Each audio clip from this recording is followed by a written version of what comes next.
نکاح اور شادی کے موقع پر ہمارے ہاں جہاں اور بہت ساری غلط رسومات اور غلط قسم کے رواج پائے جاتے ہیں، وہاں ان میں سے ایک آتش بازی ہے، ہوائی فائرنگ ہے، گولہ اور بارود کا استعمال بڑے دلیرانہ اور بے دریغ کی طور پر کیا جاتا ہے، اور اس سے بس اوقات اس حد تک خطرہ ہو جاتا ہے کہ ہم سوچ بھی نہیں سکتے۔ لاہور کی بات ہے، گزشتہ دنوں جب دلہا دلہن کو لے کر بارات لے کر واپس آیا تو لوگوں نے استقبال کے لیے آتش بازی شروع کر دی،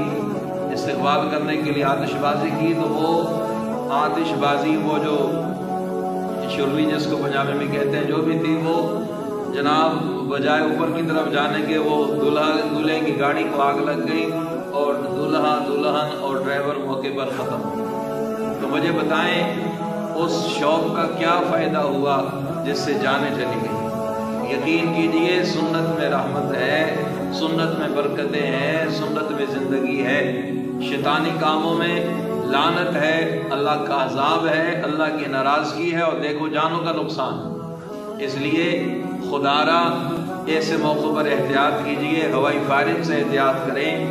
آتش بازی سے احتیاط کریں۔ بڑی عجیب سی بات ہے، میں ساری رات پورا گاؤں، پورا چک، پوری سوسائٹی، پورا محلہ عذاب میں گرفتار کی ہے، شادی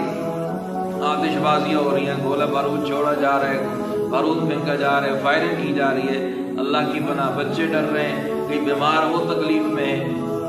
ہاں جی، تو ہم کس طرف جا رہے ہیں؟ خدا را اپنی زندگیوں کا رخ چینج کریں، اپنے اندر سنت پیدا کریں، سنت کی اتباع کریں، سنت طریقے سے شادی کریں۔ اللہ پاک مجھے اور آپ سب کو